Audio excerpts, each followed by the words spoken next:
It's been 10 years, the biggest disaster in the clothing industry. In a terrible way, it became clear how degrading the fast fashion industry treats people. I'm talking about the Rana Plaza disaster. Immediately, I take my camera and get there.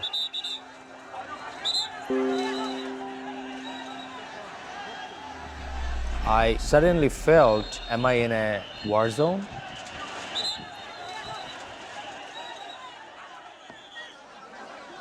These images should be the voice of these people who died. No one knows their story, how they survive making these clothes for first world country.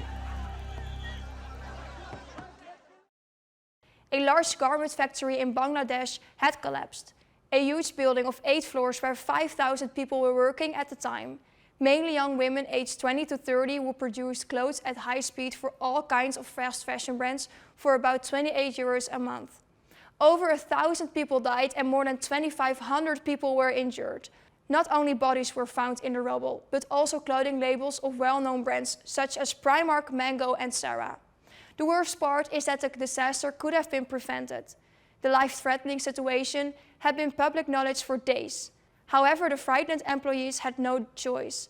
The factory management told them that if they neglected their duties, they would be fired immediately without any payment. This caused everyone to show up on April 24 out of desperation. The rest is history. But was the disaster a wake-up call, or are there still things that are not right? We are going to investigate how the clothing industry is doing 10 years after the disaster. So, what is still wrong after the disaster? I read here on the site of the Schone Kleren campagne that although a living wage is a human right, most garment workers still earn too little to support their families. In addition, working days of 12 hours are quite normal and days off are an exception. Overtime work is rarely voluntary. What garments workers earn varies by country. But in general sense, clothing brands say they keep the minimum wage for the sector. To put these amounts in proportion, you have to look at the difference between the minimum wage and what is called the living wage. In Bangladesh, the workers receive 84 euros, while the living wage is 174 euros. And in Myanmar, the workers receive 84 euros a month instead of 130 euros. Arrest of union leaders and garment workers, forced closure of union offices, and constant threats and intimidation of union activities. In some countries, this has been for years. In many countries, female garment workers often come from the impoverished countryside. Young, unskilled girls, just 15 years old, are happy that they can find work. But due to the low salaries, they end up in slums and work 11 hours a day, often 6 days a week. 85% of the garment workers are women. And these women regularly come into contact with violence and sexual intimidation. In addition, they are discriminated against and have little or no opportunities to grow into positions other than seamstresses. Did you know that? The low wages ensure that the textile industry is very profitable. The sector is estimated to have a turnover of $3,000 billion. But the proceeds of the clothing do not flow back to the workers. If a t-shirt is sold for 29 euros, 68% of the profit goes to the brand. The factory earns 4%, while the wages of the workers account for barely 0.6% of the total.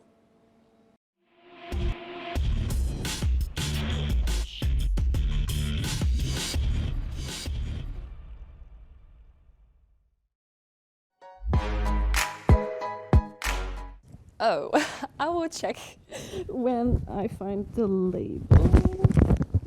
So I see it's made in Bangladesh. Bangladesh? Yeah, mine is from Bangladesh. Made in Turkey. India.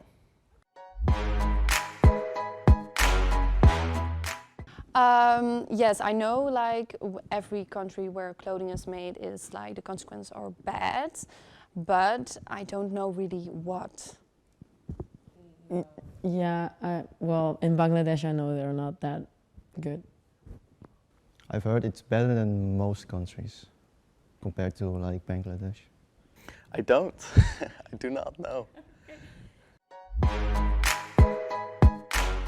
Yes, I think about it mostly if you like see it on the TV, on a commercial, and you think, oh my God, it's so bad what's going on, why do I still buy it? Not typically, no. I think about it in like the back of my head, but I put my own favors in front of others. Sure, yeah, I would say so. Not extensively, I've never like really researched it, but like then again, if you were to research it, I feel like you would only, this is gonna sound really bad, but you would find out that the clothing that you're wearing is made by people that are super poor, and that you are only, like I said earlier in like a past thingy, you're widening that gap, you know? And then I wouldn't want to wear these clothes anymore.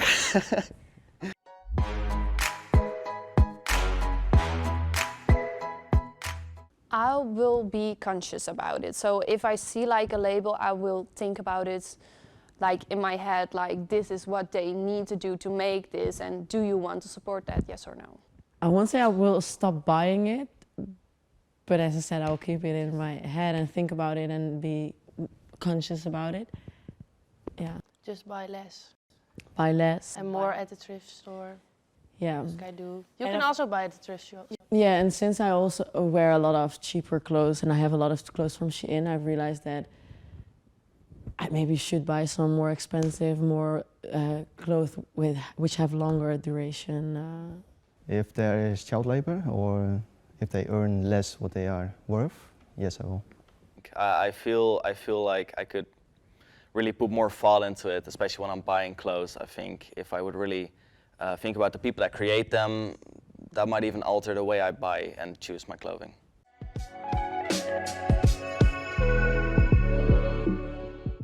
Child labor, unfortunately, is also used in the textile industry.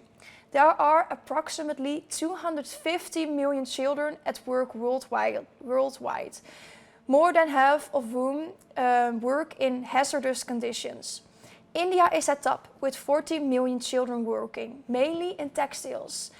In Bangladesh, approximately 1.7 million children between the ages of 5 and 17 are working when they still should be in school. Many of these children work in the textile industry. These children often work 12 hours a day and are paid minimally for this. But not only does child labor take the place in the factories. Children are also used in the rest of the chain. For example, when picking the cotton of the cotton sheet farm. The Global Slavery Index estimates that 36 million people today work in a modern form of slavery. This is especially the case in countries where all major textile industries are represented, such as China, India, Thailand, Indonesia, Vietnam and Bangladesh.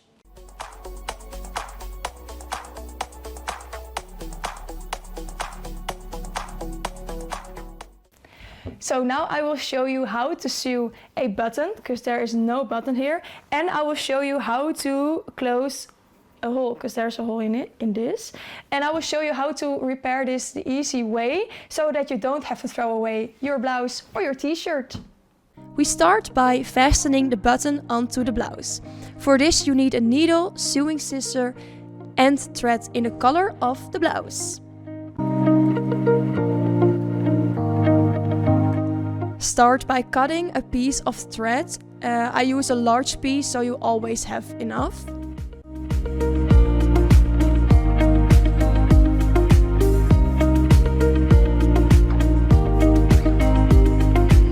And now pass the thread through the needle.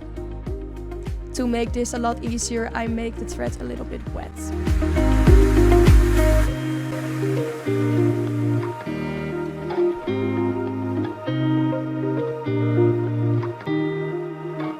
So now tie a knot at the bottom of the thread. I make several so that you have a thick, sturdy knot.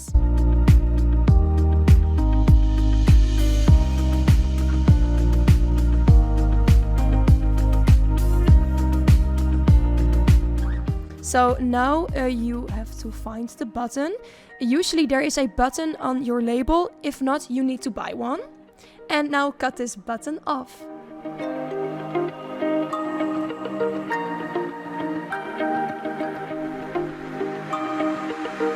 So now insert your needle and thread through the bottom of where the button should be.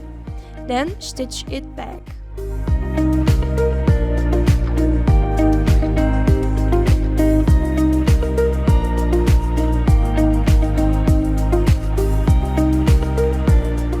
Then you take the button and put your needle and thread through the left side of the button.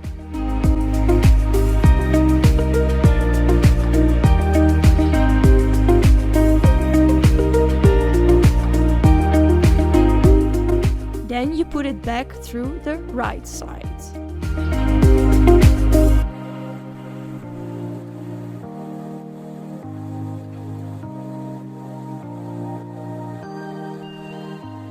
And you repeat this a few times.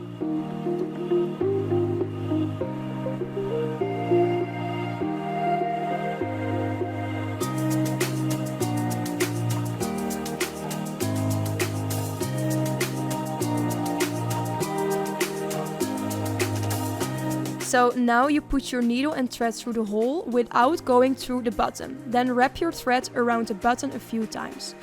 Put your needle back in and put a few stitches in the back. Like this.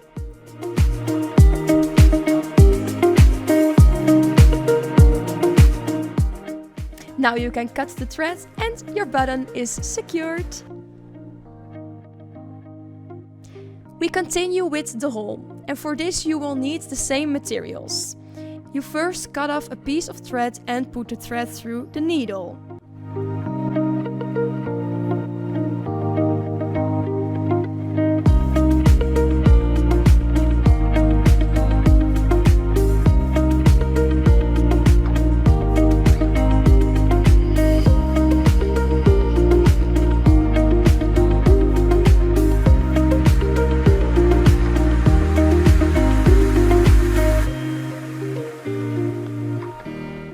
So now you make a knot at the bottom again.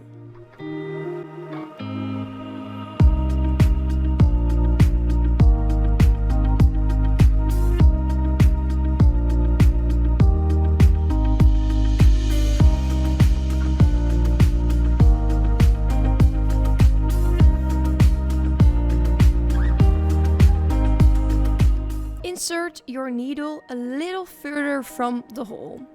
Yeah, there. To secure your thread, pass it from front to back a few times at the same spot.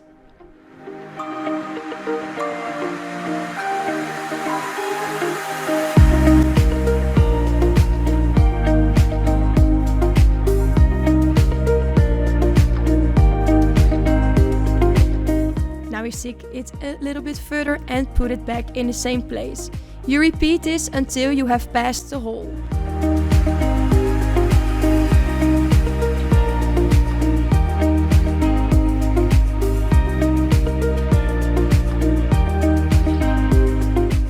A few moments later.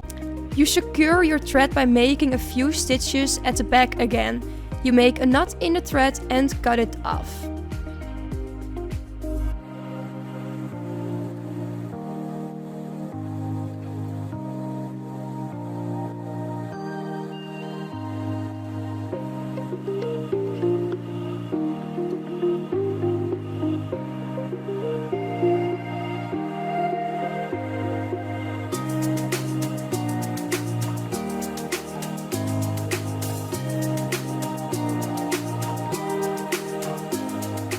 So now the hole is closed again and you can wear your t-shirt again.